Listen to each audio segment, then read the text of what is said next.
Hi, good afternoon. Thank you for joining us for this Wednesday Wisdom webinar entitled The Practical Practitioner, The Ethics and Essentials of Everyday Lawyering. I am Liz McCausland. I am moderating this free CLE today for the Solo Small Firm section, of which I serve on the Executive Council. We are an elite section of the Florida Bar that offers a number of great opportunities and resources, especially to those who are solos or small firm members. Please check out our section and get more involved. A couple of housekeeping matters before we get started today. The audio feature is turned off for participants, so if you wish to ask questions of the speaker or if you need technical assistance, please utilize the chat feature. It may also be on the question and answers feature. I would like to recognize our sponsors for their contributions to our section this year. It's because of them that we're able to provide to you these free CLEs. So we have Florida Lawyers Mutual, InfoTrack, Clio, Aligned CPA, US Century Bank, CIO.legal, Alonzo Appeals, Feld Legal, Gilbert Garcia Group PA, Massey Law Group PA, and RT and AP Mediation and Law Group. I encourage you to explore the member benefits offered by these section sponsors. You can find them on our website at flsolosmallfirm.org. Our speaker today is G.C. Murray II. He is a nationally recognized lawyer, leader, and lobbyist who has received numerous awards for his legal acumen and his philanthropy. He focuses on all aspects of nonprofit management, including federal and state compliance, organizational leadership, and high-level fundraising. He is also the president of Global Cyber Management, a division of Association GC.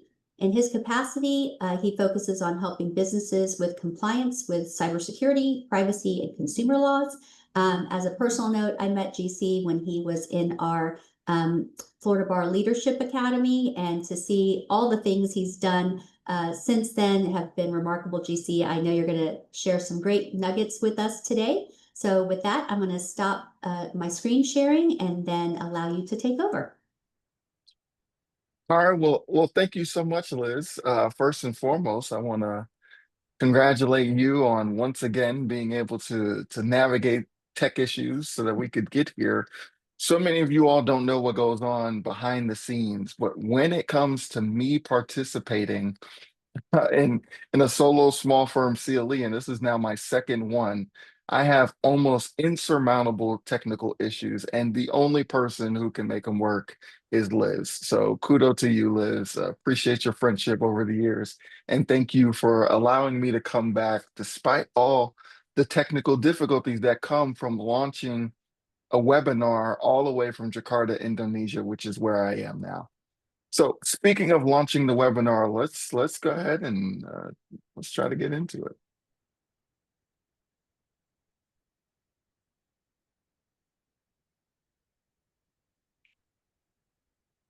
Happened again, didn't it? Everything just disappear? All right, what about now? Okay, it's not showing yet. Every time, Liz. I know. It's because we want you to keep coming back until it goes without fail. Let's see. All right. I'm seeing your whole, well, I'm not seeing it right now. What a mystery. It was a fantastic PowerPoint for those in the audience. I did see parts of it, and he is correct. Hmm. If all else fails, GC, and you want to email that to me, I can run it, but let's just try. Once again, it was working before we started. It was. I'm glad there's proof positive that it I was know, there indeed is, there working. is.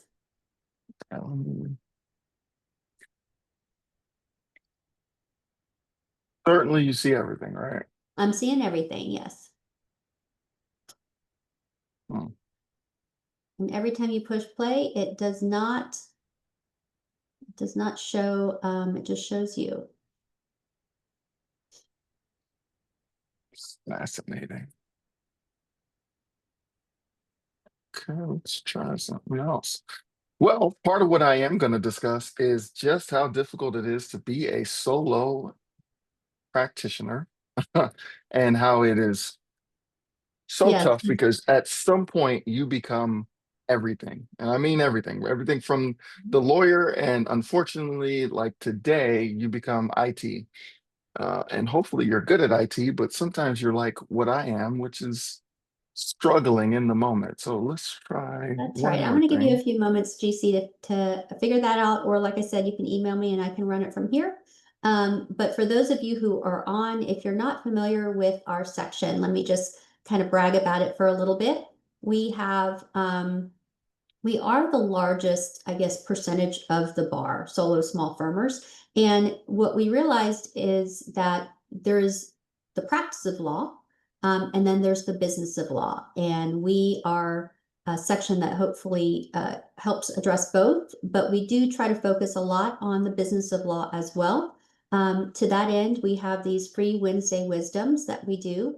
We also have a tech series that happens, I think it's the third Thursday of every month, but don't hold me to that. That series is geared towards, again, the tech that you need to run your firm or to practice.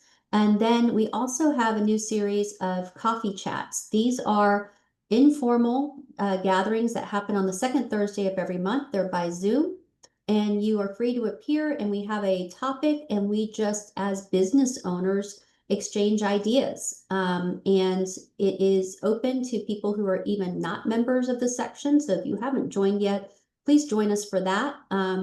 We've had topics such as disclosures that you need to have in your retainer agreement, low budget marketing, and things of that nature. So I host that, like I said, the second Thursday of every month.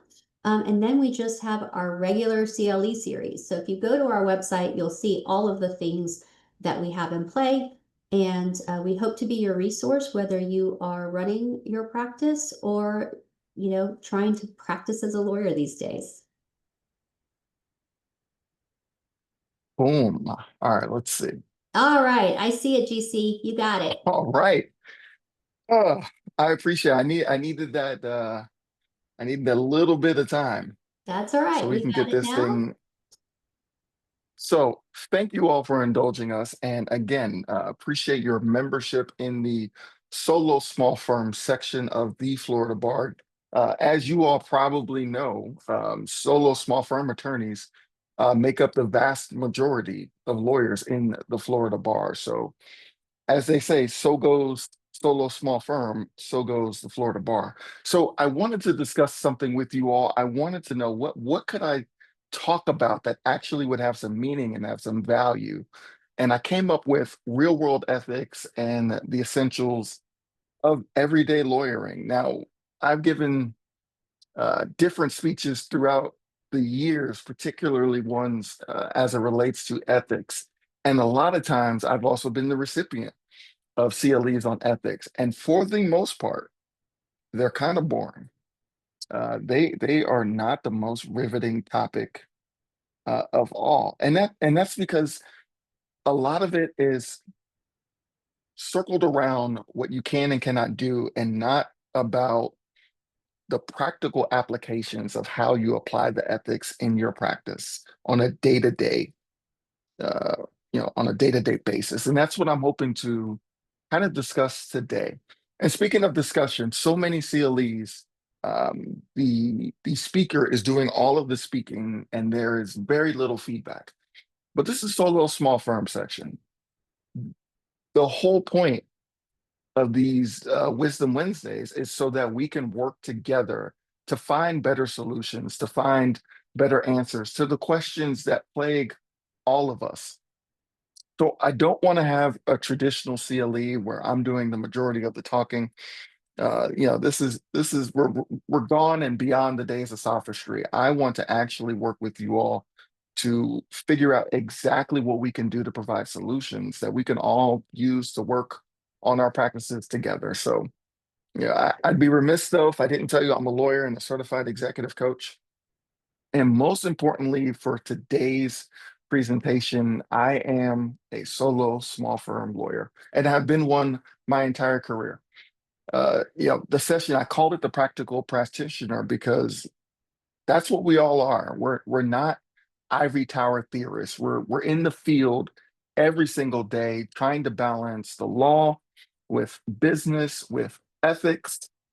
And if we're being honest, we're constantly mopping up messes that nothing has ever really prepared us for. So hopefully today's CLE will be different. It'll be a conversation and not so much about you'll get disciplined if you don't do it this way or if you do it that way, and more about a talk about ethics within the context of real practice. All right, so if that sounds good, we can kind of keep flying through. Okay, fundamentally, there's something we need to address even before we get into the concepts of everyday ethics. And it's the fact that we need to address the weight that we carry as lawyers. So I want to ask you something. And now, granted, I'm talking to you through a screen. Hopefully, you see my PowerPoint still, but you may not even be seeing me right now.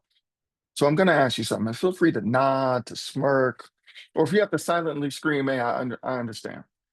But how many of you all currently spend more time cleaning up your client's chaos than you do actually practicing law? Let's go a little bit further. How many of you all have skipped lunch, skipped breakfast, have skipped out on family obligations because you were drafting something, returning calls, chasing invoices, or fixing a typo in an email that someone else should have caught? Right? How many of us are constantly trading the whole reasons why we practice law for the practice of law? Right? And that's what I mean about the weight that we carry. Because like I said earlier in the presentation, or actually before the presentation even started, we're not just lawyers. We're our own marketing team, we're our billing department, emotional support, and when the tech not teching, we're the IT too. And the wild part about all of this is that very few CLEs, very few classes in law school, and definitely bar prep. None of these things that were so fundamental to us getting to where we are today, none of them really prepared us to be where we are today. And that includes the rules of ethics, which are critical, but they don't talk about the daily weight of doing the work alone or in a small shop. Now, one of the things that Liz touched on is how active I've been with the Florida Bar. And she talked about the Florida Bar Leadership Academy, which, if you haven't been involved, I certainly encourage you to look deeply into joining and applying for the Florida Bar Leadership Academy. They have some great leadership, um, no pun intended. But one of the things that I am also involved in is the Sustainability Initiative for Attorneys, which is a new initiative just launched under Madam President Saya Baker Barnes, which focuses on trying to ensure that lawyers today have a sustainable career in the law. All right. So I want to start there, right? Not with guilt or about the grind. I want to start with grace. Because if you've ever been overwhelmed, if you've ever been reactive, or if you ever just plain been tired, I want you to know you're not alone. And more importantly than that, I want you to know that you are not unprofessional just because you felt these things before. You're just human. And you're probably under resourced. But hopefully that can change today, right? Because the first step is addressing where we are so that we can know where we want to go. All right, let's get into it. The everyday ethics, right? So, why does it even matter? A lot of times I get this question when it comes to ethics, and I think the fundamental answer that everyone is comfortable giving is it matters because that's how you keep your license. But that's too easy, right?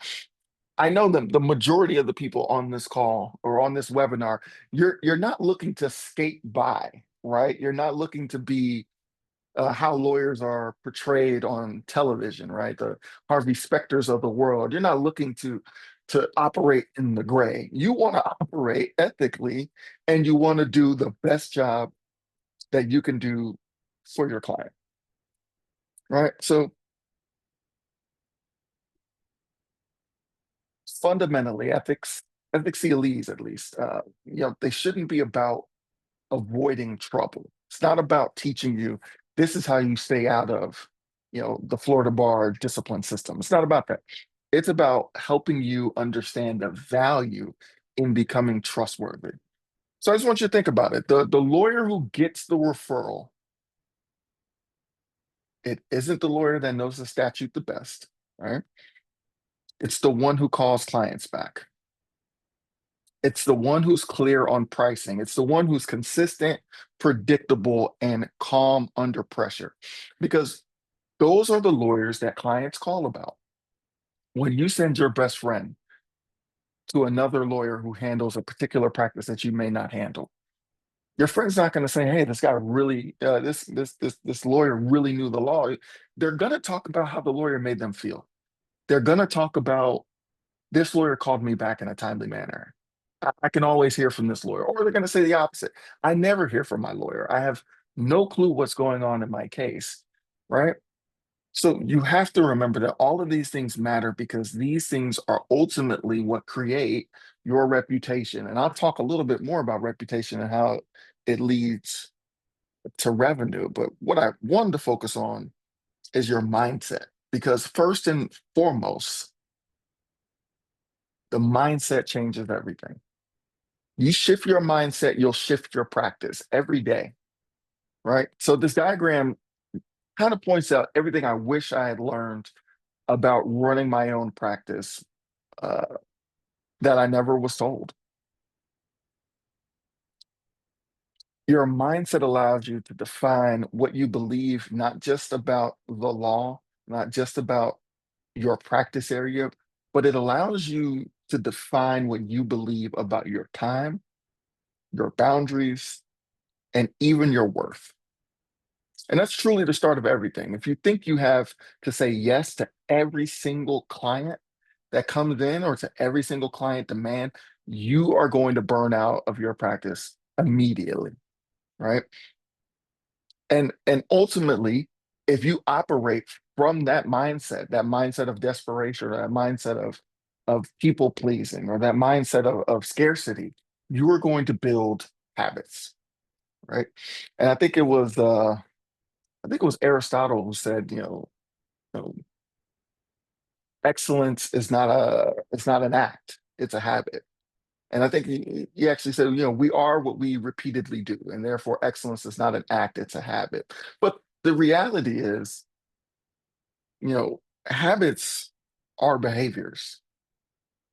You know, if you're rushing, if you're ghosting, if you're pushing tasks off because your system isn't set up to support you, that behavior, even if it's unintentional, that's what the outside world will see. And that's what becomes your reputation. So sure, is excellence repeatable acts over time? Maybe, but I think the reality is excellence is repeatable acts that people see you do. If you're a good person 100% of the time behind closed doors, but you're an absolute jerk 100% of the time in front of people, what's society going to say you are? Society's going to say you're a jerk, right? Because it's not just about what you repeatedly do, it's what people repeatedly see you do, right? And another word for that is reputation. And your reputation is where your revenue will either grow or it will quietly die. So notice that this ethics, right? This everyday ethics. Notice that it's not a separate bubble that's on the side. All of this is woven together, right? All of it's woven through a cycle because ethical lawyering doesn't happen in one big decision, right? It's not what you see on TV. Ethical lawyering is through your daily defaults. So if you ever thought to yourself, I don't have the time to send that follow-up email, or, I'll fix my intake form next month, that's not a workflow issue. What it is a pipeline to ethical risk, right? It's an ethical risk waiting to unfold. And if you think about that, if you shift your mindset to that, then I think you can help guide your practice in a way that helps you become sustainable. So,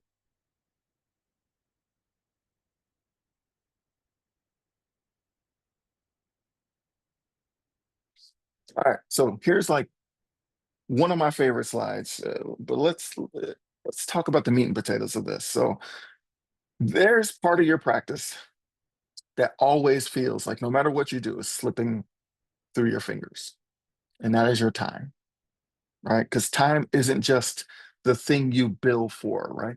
Time isn't just the thing that you trade for money. Time is your most strategic asset. And most of us, and I mean almost all of us, we're all leaking it everywhere, where we are constantly either wasting time or losing time. And it's phenomenal, really, because all of us at the end of the day will articulate to one another, I don't have the time to do X, Y, Z. But then the reality is, if we truly did an audit of our time, and we'll talk a little bit about it, but if we truly did an audit of our time, we'd realize, wow, I do have a significant amount of time. I just have not been using it uh, in ways that are truly helpful. So I am curious. I want to talk about time in a couple of ways. I'm going to go through the practice portion of time, right? But I want to think about the more metaphorical and in some ways the literal parts of time. And if you've been at any of my CLEs before, you've heard me ask this question. So I asked her, you don't answer if you already know the answer. But Liz, I'm gonna need your help because I'm gonna ask everyone to either throw it in the chat or uh, add it as a question. But I am curious, the human life, right? The average human life. I'm curious to know, how many weeks do you think we get on this earth for the average human life? So if everyone who's still with me right now, if everyone can just jot down your answer and put it in the chat, if the chat is available. It is available. All right, so throw it in the chat. And Liz, if you get, I'm full screen right now with the presentation, so I can't see. Yeah. Um, yeah, but if you get some answers to that question, how many weeks do we get on I'm this not earth? seeing it in the chat. I don't see anyone answering in the chat. Let me see if in the Q&A I do see someone. Okay, cool. 4,000. Someone said chat is disabled. So apologize for that. Just answer in the question and answer section. I see 4,000 weeks, 60,000, 3,952, 4,254, 3,900. Oh man, we're in like Price is Right territory. Yeah, there's a Whoever. there's a 3,640 and a 4,000. Oh, all right. How many 4,000s are there? There's two 4,000s. Oh, interesting. I don't know how we're going to break this apart, but you all are correct. The average life gets about 4,000 weeks. Kind of crazy when you think about it, right? When you think about how many weeks you spend doing so many things that you probably, uh, in the grand scheme of things, wish you could take back, right? Wish you weren't so focused on. So that's why time is so critical and time is so important. And that's why time has to be viewed as a strategic asset. It's not a commodity that you're trading for other commodities, right? Time is the most valuable thing that you have. And it's the thing, it's the source of energy that is the most valuable, but is the kind of the least able to be replicated, right? You can't make up time. You can't get back time. So that's why it's so important. So when it comes to your time, you have to stop thinking of your time as just billable hours throughout your day, right? Because your time is your capital. And if you waste it doing things like chasing the wrong clients or doing tasks that could be delegated to someone else that you can trust, or avoiding difficult conversations, these things have real and actual costs to them, right? Including opportunity costs, which is the biggest cost of all. Every time you're spending, every moment that you're spending doing something that's not leading to you either being happier, healthier, or better at your practice is time wasted, right? So you have to stop thinking of your time as this is how I get my 500 an hour, right? My hour is 500 and that's it. And that's all it is. Because if you can't change that mindset, then you'll never get to a point of sustainability in your career and a level of happiness in your career that I think that all of us deserve to have. All right. So what's the overall principle as it relates to time? So the principle is simple. You can't manage what you don't measure. So if you're not tracking your hours and where your hours go, you're simply not managing your practice. You're just guessing. And I think every one of us will say that lawyers do not guess. So whether it's in the contract or it's in court, and definitely not in compliance, lawyers are all about accuracy.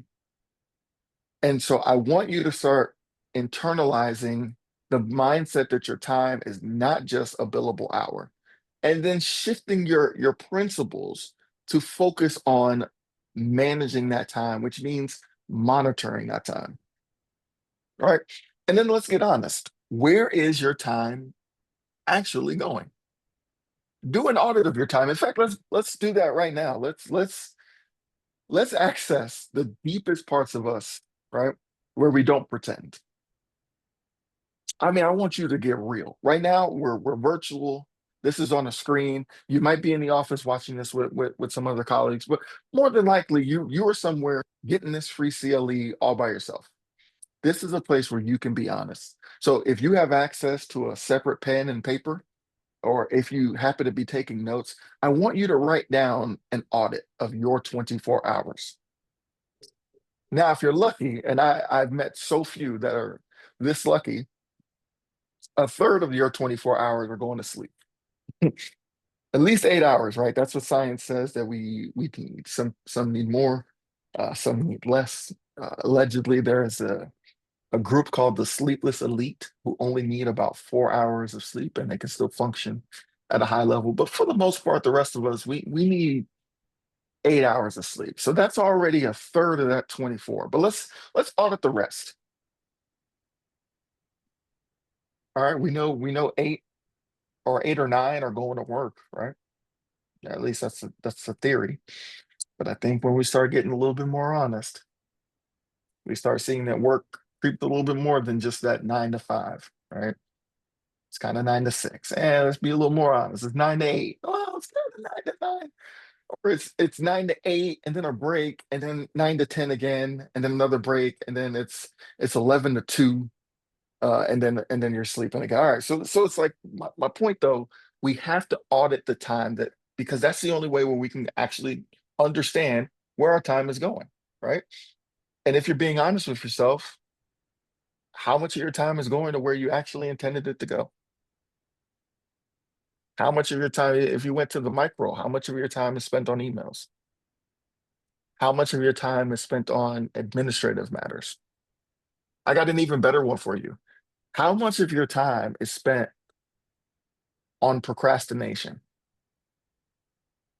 I will tell you from a personal standpoint, and I think this is why I have created an effective lane for this discussion, is because I try to be vulnerable with the audience. I spend so much time procrastinating on work, and I could honestly just have done the work and been done with the work with as much time as I procrastinate on doing it. And there's something about that last second pressure and that I think brings out the best in me.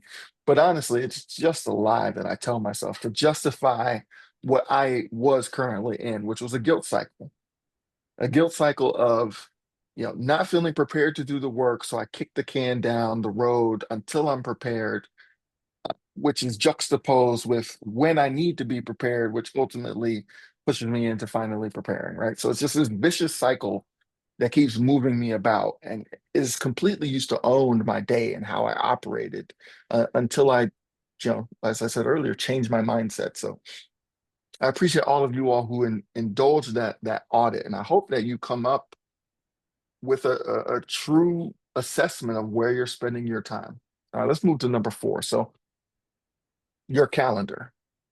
Now, I've made the argument before that if you're using your calendar as a to-do list, right, then you're taking your sword and you're using it as a shield. Your calendar is your best weapon against all of the woes that I speak about in time law, all of the woes of a person that's in that guilt cycle that I talked about earlier, right? Your calendar can protect you from that, right? Because it's a reflection of your values, not your emergencies. So if your calendar is just a collection of panic responses, that's not a schedule, right? That's just a crisis log. And we don't want that. We want your calendar to actually be a tool that you can use to uh, better practice law and be better for your clients, but more importantly, be better for yourself. Right. So once you've done that analysis, once you've already kind of completed your audit, then I want you to look at your calendar and see if your calendar matches the audit that you said. And more importantly, how do we get our calendar to kind of move forward in a way where it matches our ideal and not our actuality? How do we shift that, right? So, as you know, time and ethics, to me, they are directly connected because your systems, your templates, your autoresponders, those things aren't luxuries. They are safeguards. They keep you on track, they keep your clients informed, and they help you avoid the thing that we all are trying to avoid, which are complaints from our clients. My dad taught me this very early in my practice, and my dad's currently a judge down in Miami-Dade County. And he taught me the amount of time that you spent calling and pursuing your client should be half the amount of time that you spend calling your client once they are your client. And when you're out of whack with that ratio, right? Even if you can bring it up to 1 to 1, but when you get out of whack with that ratio, I have seen when I look at these, I've served on the several of the bar committees where we deal with bar complaints. And the thing I see the most, or the thing I saw the most, was a lack of communication. Right, and we're going to dive into that a little bit more, but it's a lack of communication from the lawyer to the client that leads the client feeling underrepresented, so to speak. Um, and that's the kind of thing that we are trying to avoid. So your time management is ethics, and if you can shift your mindset and understand that, you will have easier and sustainable practice. Lastly, number 6, I mainly needed this because I had 6 boxes. But this is an article I wrote that was featured in the Florida Bar Journal that dealt with time law. It was my first kind of a foray into discussing the topic at depth. I'm certainly happy to share it with everybody.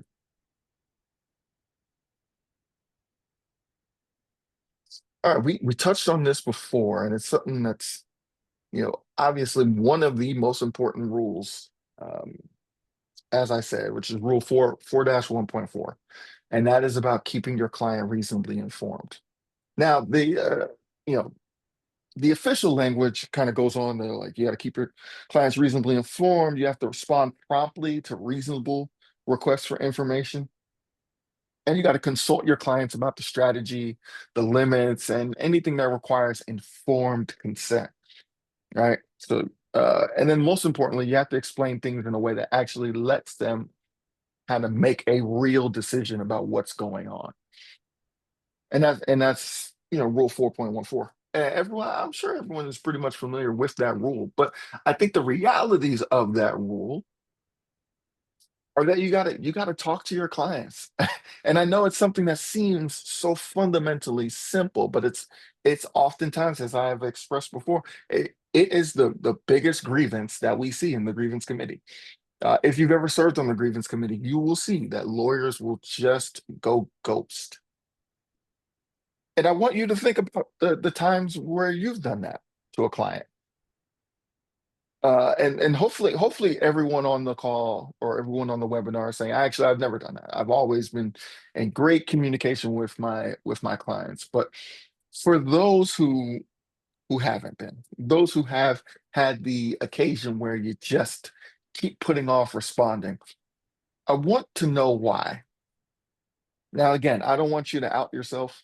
I don't want you to say anything on the webinar that gets you hemmed up with the bar. But I do want you to think and be honest with yourself about why didn't you contact that client? What was it that was stopping you from reaching out to them? Was it the fact that you just didn't want to talk to them because you just didn't like them, right? Because how many of us have taken a case that we just cannot stand this client, but I need this case, all right? Or is your scenario kind of closer to I just didn't have the work prepared at that time, or I was preparing for other work for a different client, right? And all of this ties back into the ethics of reasonably keeping your client informed. And then also it dovetails into 4.1 or 4-1, which talks more about making sure that you provide zealous advocacy for your client, right? If you start splitting time that should have been done for your client, hey, I'm supposed to have this done by Friday. Call me Friday and we can talk about it all. It'll be done. And then Friday comes and then you ghost them because you never finished. That's an ethical violation in many ways. And over time, it'll get you that reputation that ultimately hurts your revenue. But I will move on from there because I want you to focus not on the updates that you give your clients with the legal jargon, and not on the PDFs in their portals, and not having to explain the matters to the extent that's reasonably necessary. What I want you to really focus on is if your client doesn't know what's going on, you're not just behind on communication, you're in violation of the rule, right? So that means even if you have systems in place that automatically contact clients, but your systems talk to people, but they don't actually communicate, you are still going to be in violation of this rule. You have to give your clients a chance to be able to actually help with the decision-making processes. I'll pause there to see if there are any questions in the chat. If not, Liz, I'll keep it rolling. There are none. All right, cool. So the question becomes, what can you do, right? How do you provide adequate communication for your clients without burning yourself out or burning out your staff? And I think the first thing is you got to build a communication cadence. Sometimes, even if there is no update, right? Sending a quick, just keeping you in the loop email is seriously helpful to preventing clients from feeling quote unquote underrepresented, right? And one of the simple solutions that you can have is using templates, right? So even though most of us are solo practitioners, just because you're solo doesn't mean you got to be silent, right? Because it doesn't mean you have to be alone. You can use systems to communicate well and provide reliable, repeatable touch points for your clients, right? So a 2-line update is better than silence. An automated reminder of a meeting is better than a client not showing up, or is better than even worse, is better than you being late for a meeting with a client. You have to protect that line of trust with your clients because that line of trust is a referable thing. And to me, that's what the client is going to remember out probably almost as much as they're going to remember the outcome. Because your clients didn't hire you for silence. They hired you for clarity. They hired you for confidence, and they hired you for communication. So if you remembered anything from this presentation, it's CYA, communicate your accountability. Pretty sure that's how that one goes.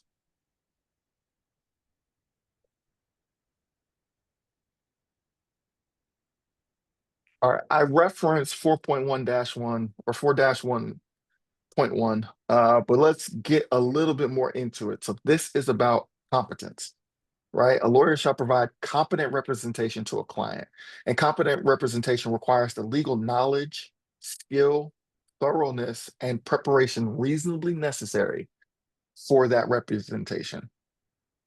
So let's talk about competence, but let's not do it in theory, which is how most ethical conversations are. Let's do it in real life. So we all know that rule 4-1.1 says that we have to provide competent representation, but what exactly does that mean? To me, subjectively, it doesn't mean that you have to know everything before you take the case. It doesn't mean you can't Google. And I know, right? A lawyer talking about Google. But that's how we find and sift through a vast amount of information to at least start narrowing down solutions, right? So to me, it doesn't mean you have to know everything. It doesn't mean you can't Google. And it definitely doesn't mean that you can't present uh, to your client that you are going to get the answers. To me, your duty of competence is about knowing what you actually don't know. It's about knowing when to go and recruit more resources so that you can adequately represent your client. It's about knowing when to reach out to other lawyers in your network, right? I talk about building your referral web. There's going to come a time where you are going to have to reach out to, another practitioner because you just don't know what you're doing, or you can feel yourself walking into a trap. And I'm just begging all of you all, pride is putting your pride aside can save your practice, right? By going to someone that you trust, someone that you can hand your outside work to, for areas that you're not intimately familiar with, that can save your license, right? But another thing, using checklists, using templates, and using tech tools. All of these things are not shortcuts. This is smart lawyering in 2025 because it helps reduce your errors, and it helps you turn around content for your clients quicker and in a way that can allow them to make informed decisions, which is again is another ethical duty that we all have. All right. So you got to leverage your modern tools, you got to leverage your modern skills in order to competently provide that representation that everybody is owed. So no, do you need to be chat GPT's best friend? No, not at all. Right? You don't have to lean into tech if you don't want to, but I think you have to understand that that legal AI does exist.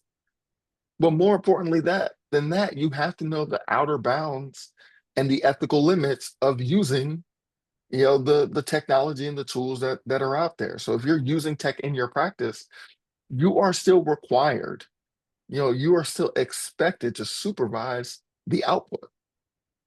That is a part of your ethical duty. You have to still do the work, even if you find tools that help you do the work quicker. You still have to ultimately do the work, right? So I think when people think about this duty of competence, they feel like they have to be superheroes. But the truth is, you just have to be honest, you have to be prepared, and you have to be willing to receive help.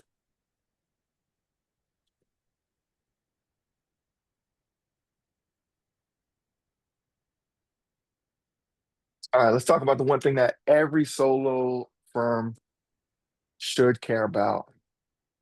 That's money. Money. Let's talk about how much we charge clients, because I think there's a way to kind of think of this in a way that ultimately saves your practice or builds your practice, right? Because 4-1.5 talks about the transparency around fees, making sure that you provide your clients with a scope and with a cost. But what it doesn't say is that you have to feel awkward or apologetic about your rates. Billing is not a necessary evil, which a lot of us feel it is. The truth is, billing is an ethical practice. And why do I say that? I say that because if you're vague about your money, your clients will feel uncertain. And uncertainty breeds resentment, or worse, it breeds complaints. So reframe the whole conversation about your billing and about your costs, right? And if you reframe it, then all of a sudden your transparency can build trust.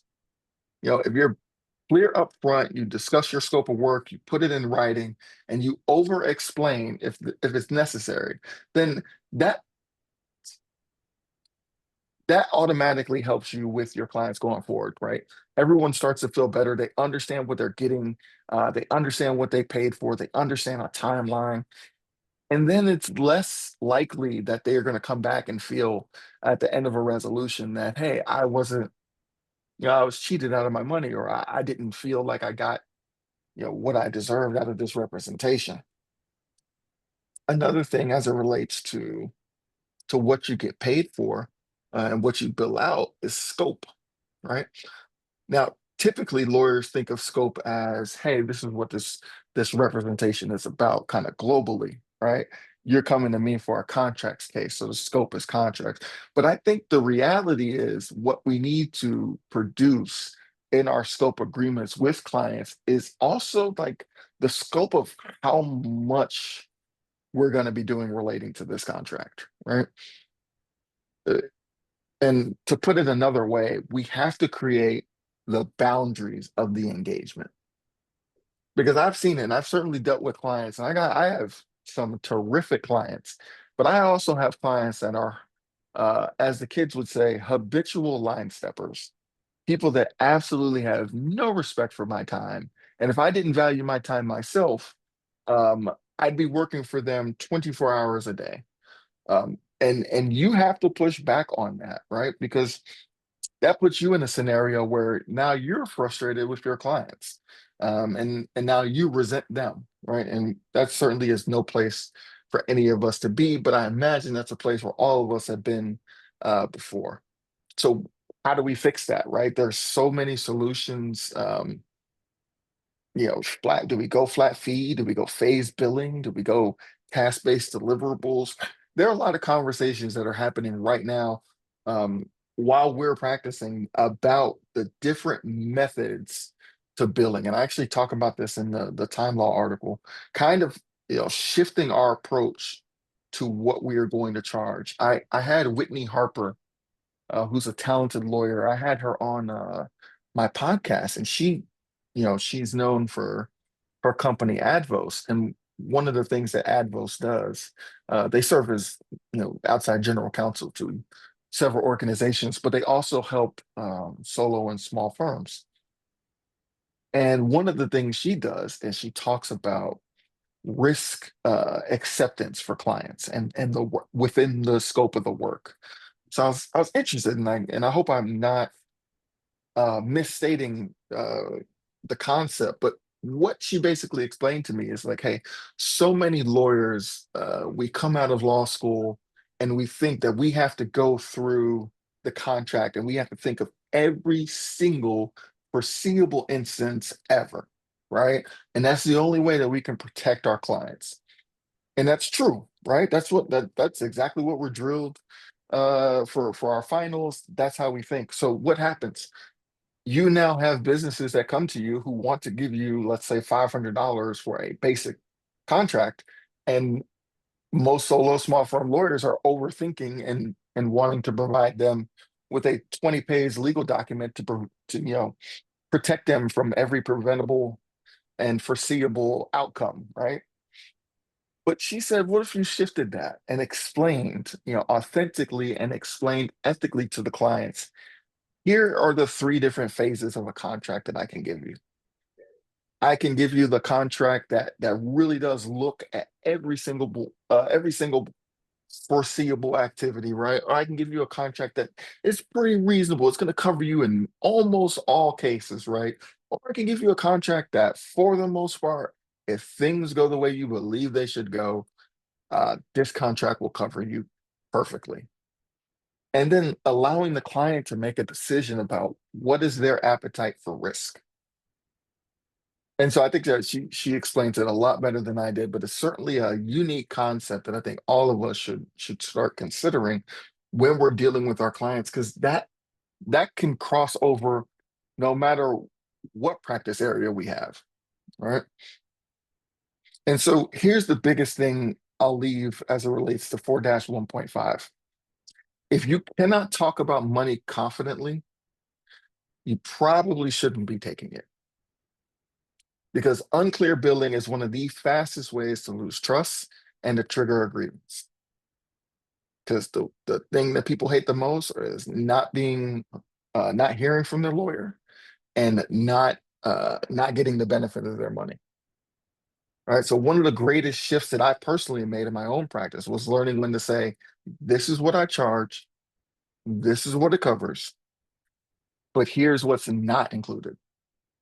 And let's talk through it. And let's figure it out together. And to me, that's not just a good business model, right? That's ethical leadership.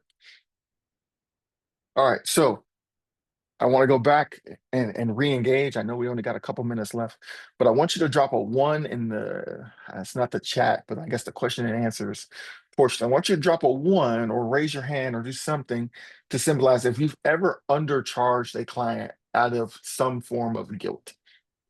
Guilty. You want to talk about that real quick, Liz? I do bankruptcy, so I deal with people who really don't have money. And a lot of times I find myself being too empathetic and, not charging enough for my time. It's actually, I think, a subject I'm going to have at our next coffee chat is how to like really ask for what you're worth. And I'm Amen. seeing other people have the same problem. Yep. All right, so there we go. We know we got another topic that we need to discuss, which is definitely establishing our worth and sticking to it. And that's more of a coaching thing, but certainly something that we all need to apply to our practice. But again, if you think about your time differently, if you shift that mindset, I think that'll ultimately help how much you protect that time and how articulate and clear you are with what your services cost.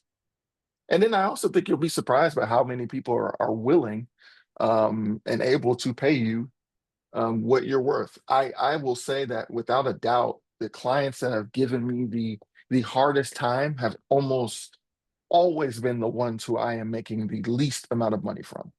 And that is just a compounding problem.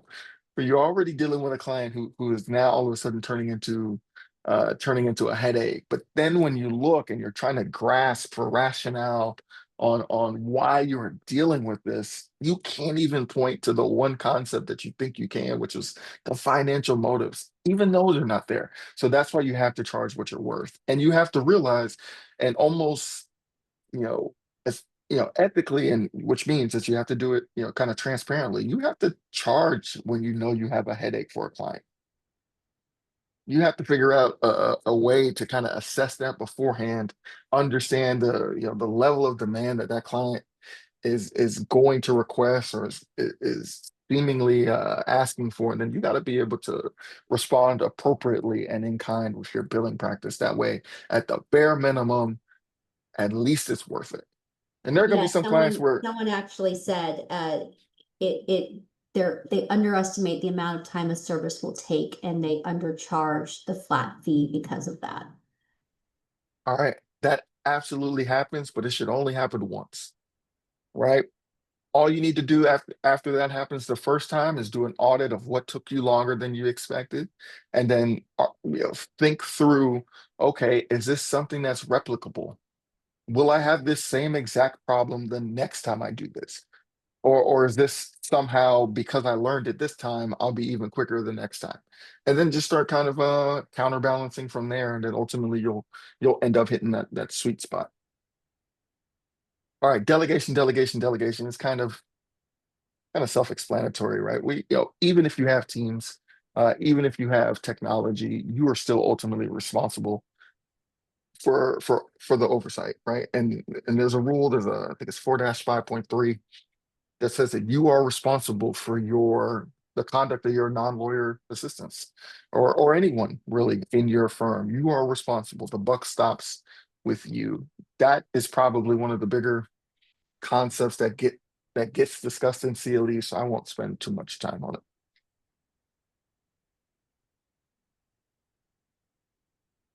All right, again, this is all the stuff that they just did not learn in law school, right? How many of us thought going into our practice, this is, we're going to be focused on, winning arguments and figuring out outcomes, and just knowing the law would allow us to be successful, because that's what happened in school, right? If you knew the cases better than everyone else, you won. You got the highest grades. But the reality is that is not at all the way you win in most cases. Most cases are settled. A lot of times, waiting for a client isn't just about the traditional outcome, but it's also about how you make them feel. And having a successful practice, getting the quote unquote A in life, is about having a firm that you're proud of, about having a profession you can survive in and thrive in. And that's kind of one of those things where, you know, we just never quite talk about this enough. That's why I'm always going to do any kind of lecture for solo small firm section, because, I empathize because I've lived through it, right? And it's just one of the most critical parts of being a lawyer that never gets fully discussed. All right. Again, we're running out of time, but sometimes ethical dilemmas happen. Sometimes we do not deliver what we promise to a client. And again, I think why I've been successful in delivering these discussions is because I do it from a vulnerable place, right? I am more honest than most. So I will say this next story, but I will say it as a hypothetical. Hypothetical, a guy similarly situated as me had a client who was one of their good friends. Client has a business. Client says, "Hey, can you do A for me?" Lawyer says, "Hey, yeah, no problem. A is pretty easy." Then client says, "Well, actually, let's shift it. Do B instead.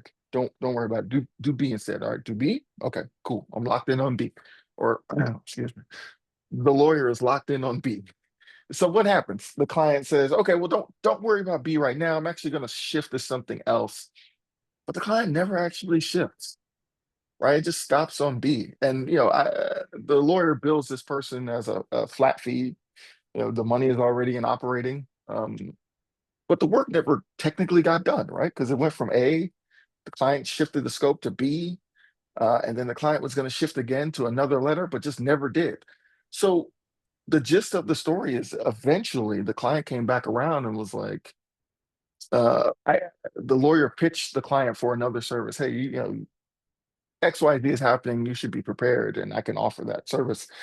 And then the client says, "Well, you actually never delivered anything the last time I paid you." And then that's when it hits you, right? That because of your systems, right? It's certainly not a lack of ethics, right? You didn't try to steal the money. You didn't try to take money that should have been in trust and finagle it into operating costs because you were desperate. It's none of the stuff you see uh, in most of your traditional grievances. You just didn't have a good system. You didn't have a system in place that if a client had a situation where there were shifting demands on or shifting scopes on what they wanted, that after it didn't shift, that you gave them the money back. Or so ultimately that lawyer ends up giving the client the money back. The client remains a friend and all is great. But that scenario could have easily gone so many different ways. And that's not, a lack of ethics. That's a lack of accountability, right? That's a lack of systems in place. All right, we're running so close on time. I wanted to coach you all through something, right? And it's just a quick question. If you had 5 extra hours a week, what would you do with them? All right. I mean, just five, right? It's just something to think about. All right. LTCE, lead yourself, train your team, coach your clients on the expectations, and create an environment.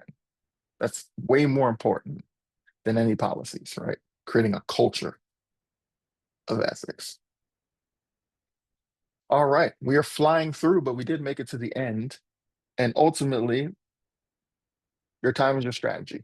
The systems that you create, they build flow, they build trust, and all of this fuels growth, right? You have your ethical foundation, your fundamental rules, but then once you create systems based on those, then you really will start moving to different models that I think ultimately are going to yield incredible success for you and for your clients. So whether you're a solo or a small firm or you're scaling, you are your system. Your practice runs on your thinking, your tools, and your decisions. And that means when you upgrade those things, you upgrade your outcomes. All right.